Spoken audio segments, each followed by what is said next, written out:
وہ قوم جو نافرمانی پر بندر بنا دی گئی۔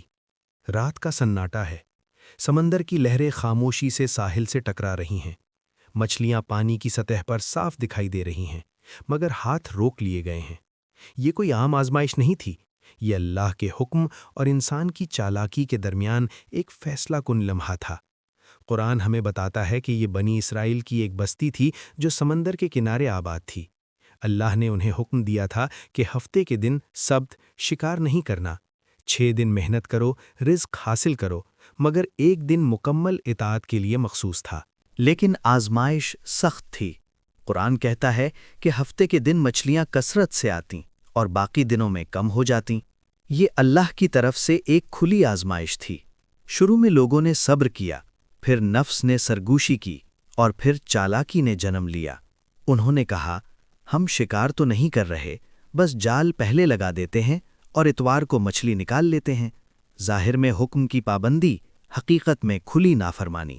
اسی بستی میں لوگ 3 گروہوں میں بٹ گئے، ایک وہ جو نافرمانی کرتے رہے، دوسرے وہ جو خاموش رہے، اور تیسرے وہ جو منع کرتے رہے، نصیحت کرتے رہے، اللہ سے ڈراتے رہے۔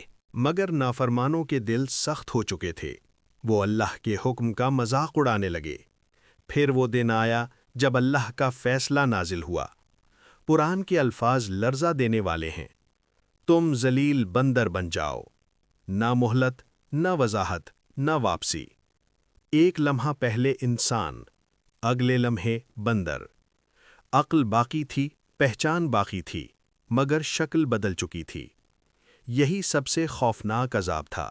وہ ایک دوسرے کو پہچانتے تھے مگر بول نہیں سکتے تھے، آنکھوں میں ندامت تھی مگر توبہ کا وقت گزر چکا تھا۔ صحیح حدیث مسلم بتاتی ہے، یہ لوگ چند دن سے زیادہ زندہ نہ رہے اور ان کی کوئی نسل آگے نہ چلی۔ یہ واقعہ کسی کہانی کا حصہ نہیں، یہ قرآن میں بار بار دہرایا گیا تاکہ امت محمد صلی اللہ علیہ وسلم عبرت حاصل کرے۔ یہ ہمیں سکھاتا ہے کہ اللہ کے حکم کے ساتھ ہیلہ بازی کھلی نافرمانی سے بھی زیادہ خطرناک ہے۔ یہ واقعہ صرف بنی اسرائیل کے لیے نہیں تھا، یہ ہر اس شخص کے لیے ہے جو دین کے نام پر چالاکی کرے اور سمجھے کہ اللہ نہیں دیکھ رہا۔ اللہ دیکھ رہا ہے، اور جب گرفت آتی ہے تو تاریخ بن جاتی ہے۔